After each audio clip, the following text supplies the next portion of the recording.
నాడు పార్టీ ఫిరాయింపులు ప్రోత్సహించింది కేసీఆర్ అంటున్న CM Revanth వ్యాఖ్యలకి KTR counter ఇచ్చారు. వాళ్ళిద్దరి మధ్య డైలాగ్ వారు ఇప్పుడు చూద్దాం. 61 మంది ఎమ్మెల్యేలను ఎమ్మెల్సీలను ఎంపీలను తీసుకున్నాడు. ఫస్ట్ తెలంగాణ అమరవీరుల స్తూపం దగ్గరకు వచ్చి ముక్కు 3 ఇంచులు అరిగేటట్టు నేలకు రాయాలి.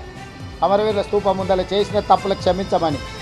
రెండవది, మా ప్రభుత్వం వచ్చిన నెల తిరగకముందే ప్రభుత్వం పడిపోతుంది, 100 రోజులు కూడా ఈ ప్రభుత్వం మనుగడ సాగించదని చెప్పి కేసీఆర్ కేటీఆర్ హరీషే కదా అన్నది.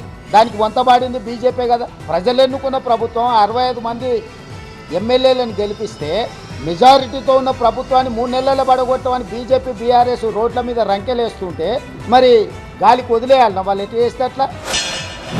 రేవంత్ రెడ్డి, నువ్వు మొగోను అయితే నీకు దమ్ముంటే తీసుకున్న 6 ఎమ్మెల్యేలతో రాజీనామా చెప్పి ఓట్లతోని కొట్టి ఆ 6 కూడా శాశ్వతంగా రాజకీయ సమాధి చేసే బాధ్యత తెలంగాణ సమాజం తీసుకుంటుందనే మాట నేను విజ్ఞప్తి చేస్తున్నాను. ఆ 6 రాజీనామా చెప్పి ఎలక్షన్లకు రా, జగిత్యాలకు రా, జగిత్యాల ప్రజలు సమాధానం చెప్తారనే మాట నేను విజ్ఞప్తి చేస్తా ఉన్నాను.